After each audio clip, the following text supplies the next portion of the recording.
I thought I'd seen it all on the road. Animals darting out without warning, gruesome accidents, lost people, hitchhikers.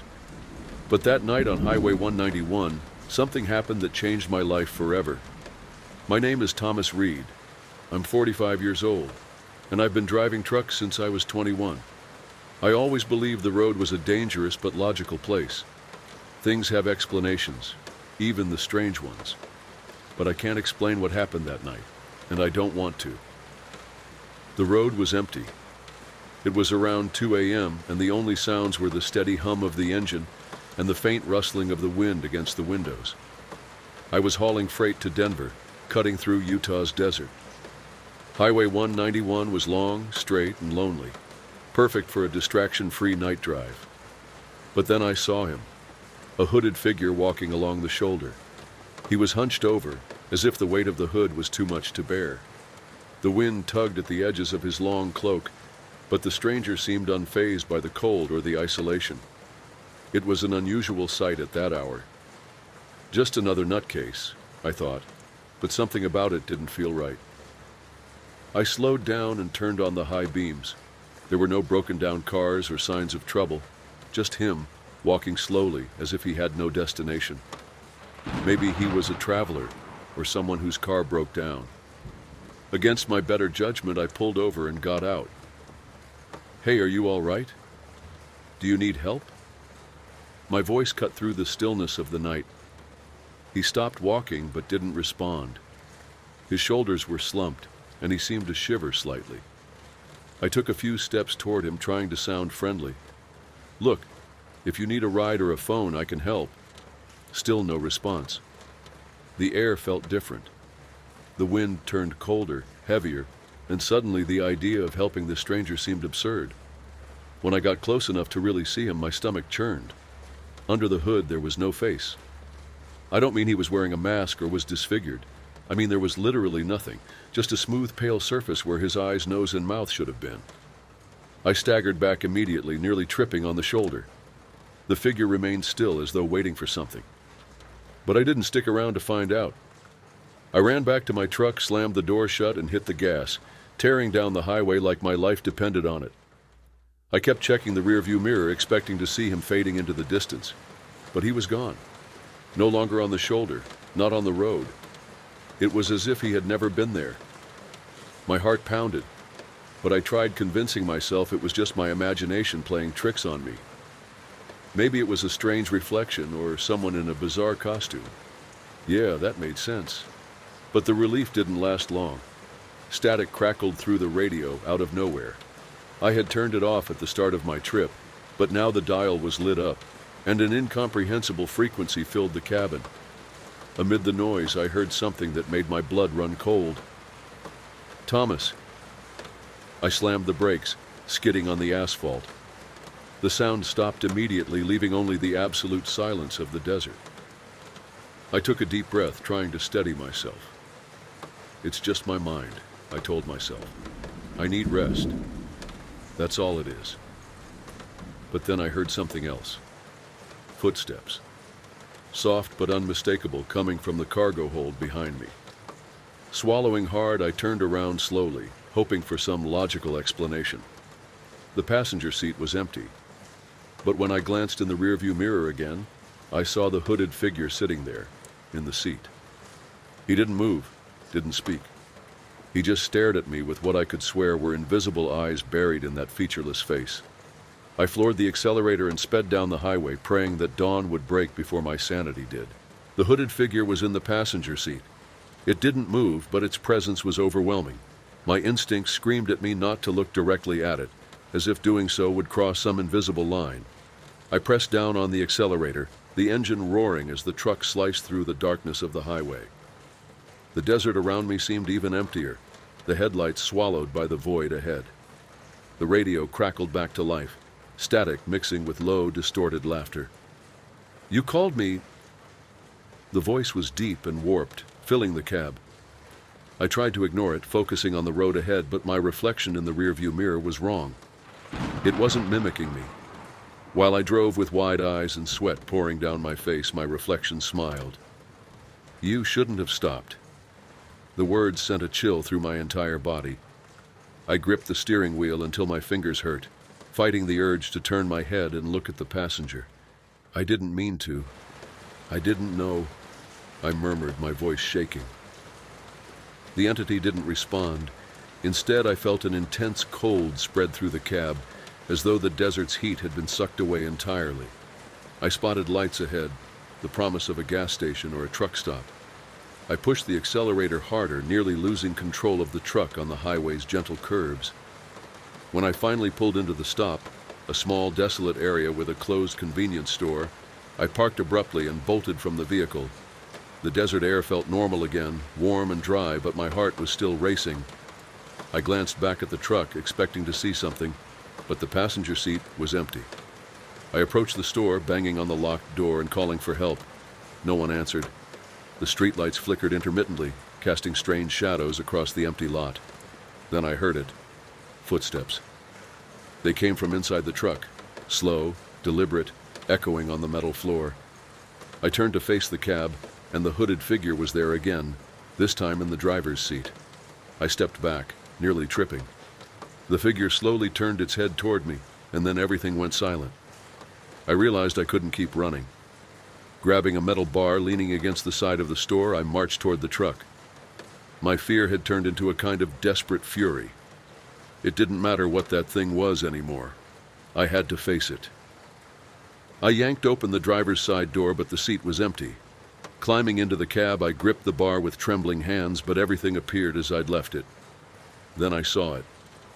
In the rearview mirror, the figure was behind me, inside the cargo hold, its unseen eyes burning into me. I spun around, but there was nothing there. When I looked back at the mirror, the figure was now sitting beside me. "You belong to me now." The words were whispered, but they seemed to come from everywhere at once. The cab began to shake, and the truck's engine roared to life on its own. I tried the door, but it wouldn't budge. It felt like the entire truck was holding me captive as the figure leaned closer and closer. When I opened my eyes again, I was driving. I didn't know how or why, but the empty highway stretched out ahead of me just as before. The radio was silent, and the cab was empty. For a moment, I thought it was all over. Maybe I'd blacked out, imagined everything. But then I noticed the reflection in the rearview mirror. It wasn't my reflection. It was the hooded figure sitting in the passenger seat watching me. Now every time I'm on the road, I feel it's still there. No matter how much I try to ignore it, the figure appears somewhere. In the mirror, the window, sometimes even reflected in the wet asphalt. I don't talk to strangers on the road anymore. And if you ever find yourself on Highway 191 and see someone walking along the shoulder, keep driving. Don't stop. Don't look. Some things don't need your help. They need you. I never imagined Clinton Road would feel so empty. We'd heard the stories, of course. Me, Evan, and my friends Mike, Sarah, and Jess decided to explore the road because everyone wanted to prove it was just another overblown urban legend. But now, driving through it in the dead of night, I was beginning to understand why people spoke of Clinton Road with such unease. The road was desolate, flanked by trees so tall and dense that moonlight barely touched the ground. The asphalt stretched endlessly, devoid of signs of life or movement. Only the hum of the car's engine and our voices broke the silence. "I can't believe we're actually doing this," Jess said, nervously staring out the window. "Relax, Jess," Sarah replied from the passenger seat. "It's just a road. Not even ghosts want to hang out in this nowhere town." Mike, sitting next to me, laughed. "It's all nonsense. Bored people make up these stories to scare each other." Despite their reassuring words, the silence in the car grew heavier when Sarah began reading Clinton Road legends aloud from her phone. "Here's a good one," she said. "Apparently, if you toss a coin into the river under the bridge, a ghost boy will throw it back. He supposedly died trying to grab a coin that fell in." "Great, a generous ghost," Mike quipped. "Maybe he can help pay off our debts too." Jess looked uneasy. "Do you think it's true?" "It's just a myth," I replied, trying to mask my own discomfort. "But if you want to toss a coin, we can stop." It wasn't long before we reached the bridge. It was narrow, old, and framed by gnarled trees. The river below was barely visible in the dark, but the sound of rushing water echoed eerily. I parked the car, and we all got out. Mike was the first to toss a coin into the water, laughing. "Here you go, ghost boy. Throw it back if you can." Sarah and I followed suit, tossing our coins after his. Jess hesitated, clutching hers tightly before finally dropping it in. As we returned to the car, the air felt colder, heavier, as if something unseen was pressing down on us. As we drove away, things began to change. At first it was subtle. The radio crackled faintly, even though it was off. Then, we heard a faint sound, like footsteps on wet asphalt, though the road was dry. "Did you hear that?" Jess asked, her voice trembling. Before I could respond, the radio switched on by itself. A strange, distorted old song played, interspersed with static. Between the crackles, whispers seemed to call our names. This isn't normal," Sarah said, wide-eyed, glancing at me. Mike tried to laugh, but it came out strained. "Probably just a short circuit or something. This car's ancient."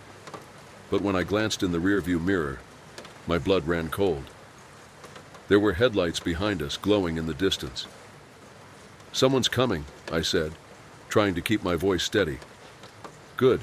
Maybe they know how to get out of this nightmare," Mike replied, but it quickly became clear something was wrong.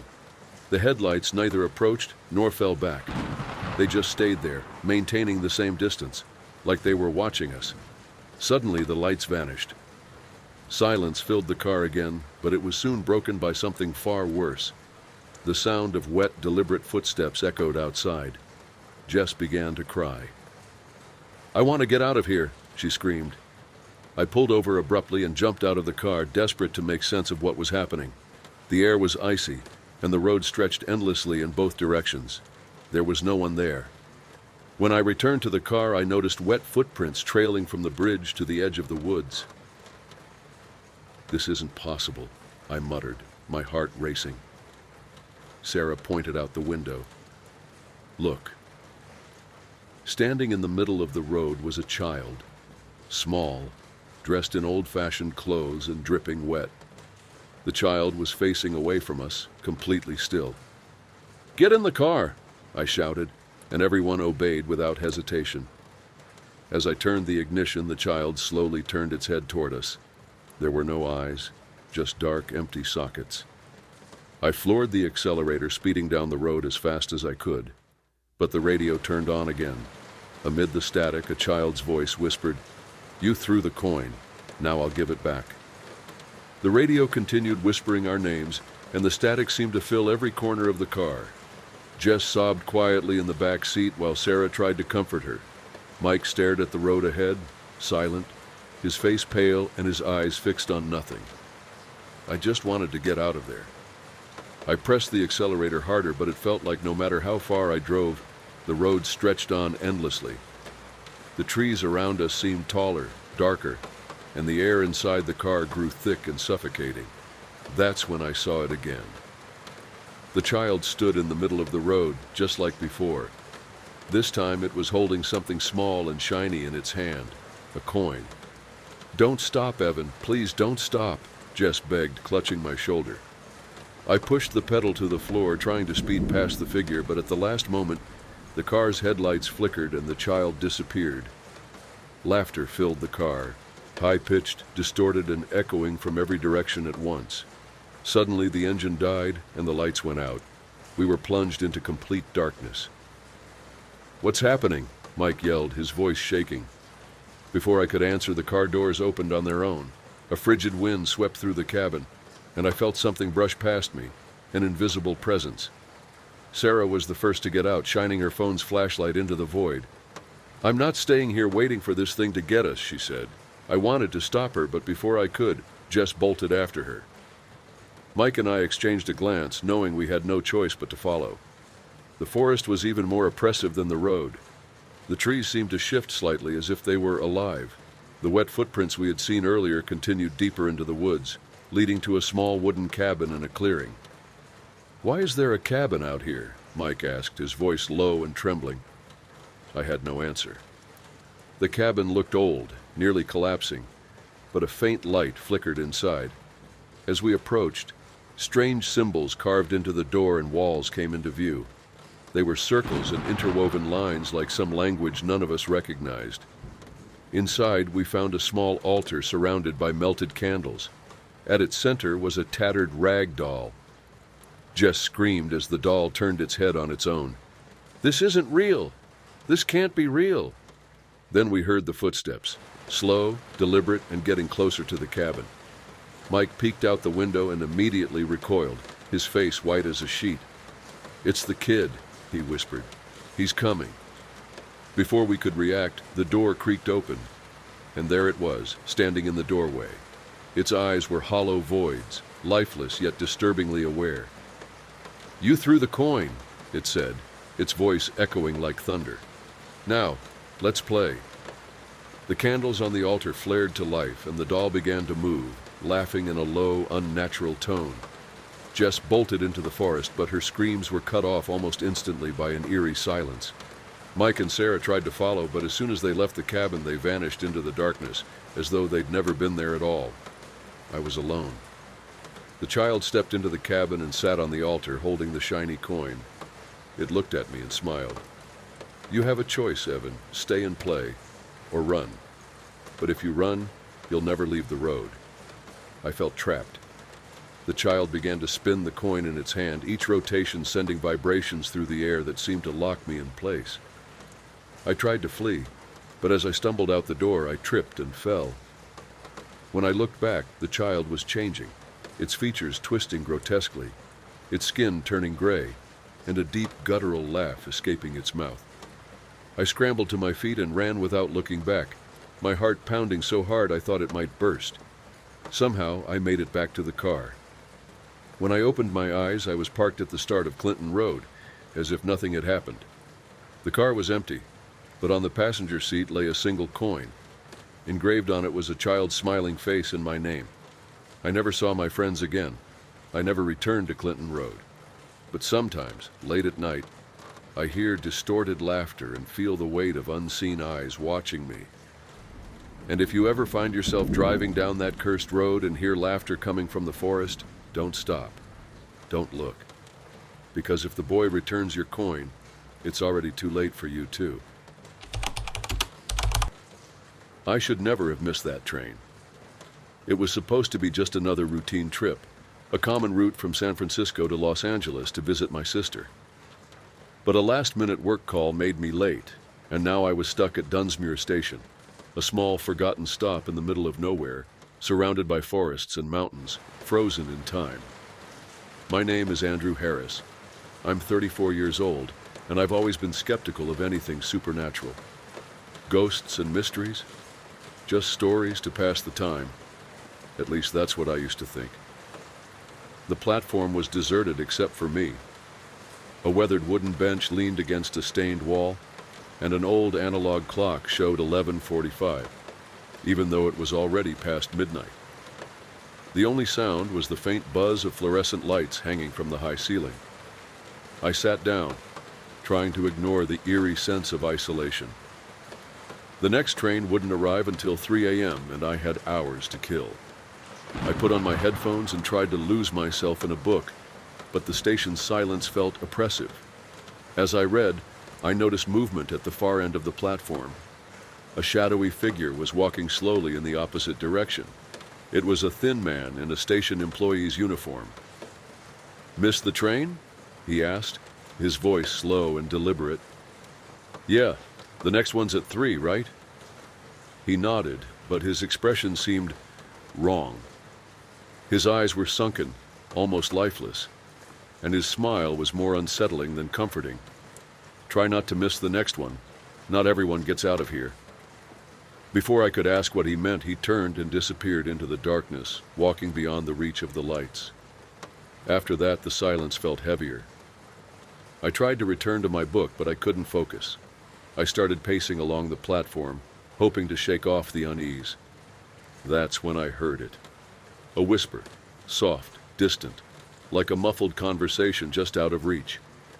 I stopped and looked around, but there was no one there.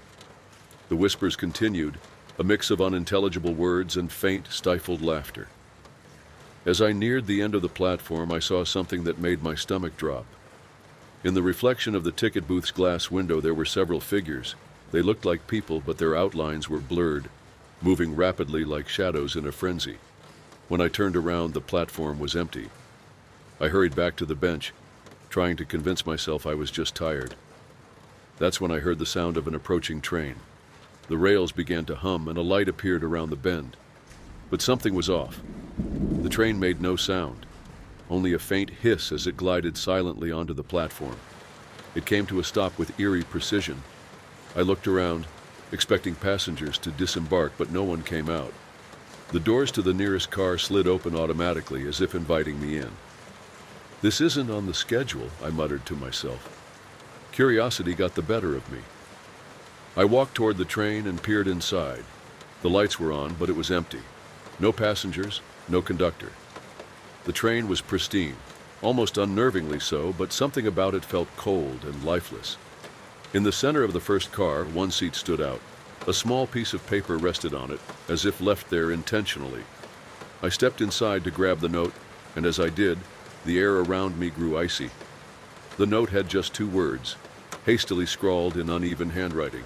"Welcome, Andrew." The sound of the car door sliding shut behind me echoed in my ears, and the train's lights flickered. Before I could react, everything went black.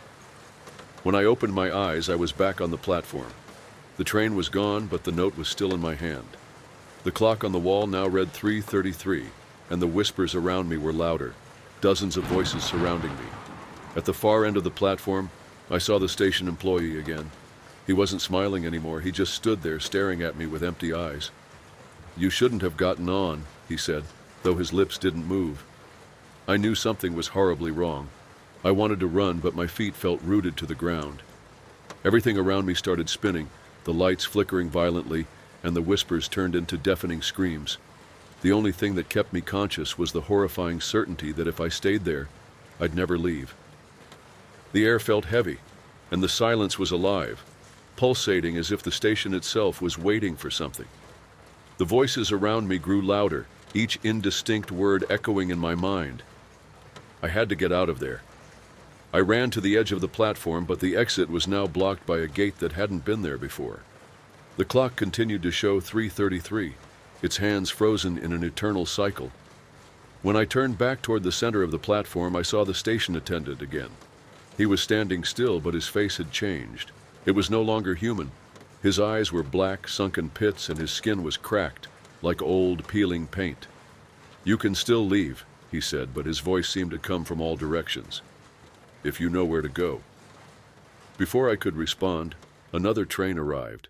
Like the one before, it appeared silently, sliding along the tracks like a shadow. The doors opened, and the light inside was blinding, almost painful to look at. "Get on," the attendant commanded. "It's the only way." I didn't have a choice. I glanced at the clock one last time, but now the hands were moving backward, each tick accompanied by a sharp sound that echoed deep within me. I hesitated, then stepped onto the train. The doors slid shut behind me with a finality that made my stomach drop. This time the car wasn't empty. The seats were occupied by motionless figures, draped in thin white veils.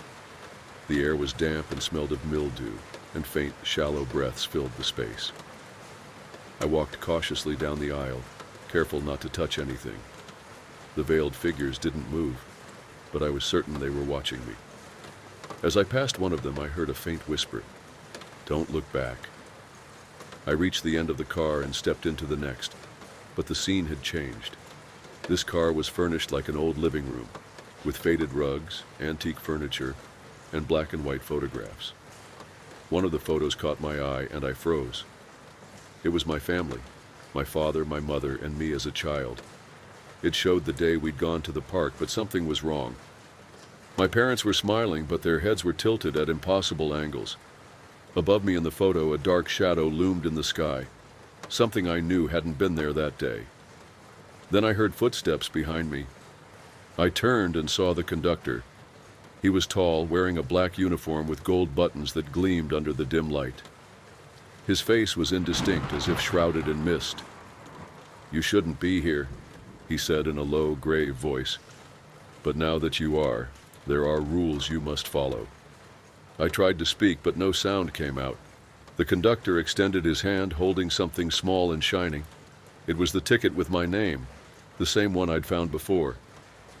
"This train doesn't carry ordinary passengers. It carries stories, memories. You can leave, but you'll have to give up something important." "What?" I asked, finally finding my voice. "Your choice," he said, gesturing toward the cars ahead. I hesitated but moved forward into the next car, which was now empty. The windows, however, displayed scenes from my life, playing like a film. I saw my childhood, my mistakes, my regrets. Each image felt like a dagger to my mind, as if the train was trying to strip something away from me. At the final car, I found a mirror. In the reflection, I saw an aged version of myself with cloudy eyes and a hollow smile. "Choose," the conductor's voice echoed again. "You can leave, or stay and join us." With no other options, I bolted back through the train, past the veiled figures and the conductor. The doors to the final car slid open, and I jumped out onto the platform, stumbling as I landed. The clock now read 7 o'clock. The sun was rising, casting warm light across the station, which looked normal again, as if nothing had happened. But something had changed. In the reflection of one of the windows, I saw the conductor standing inside the train, watching me as the vehicle disappeared around the bend. Reaching into my pocket, I found the ticket again. The words had changed. "You'll never leave completely."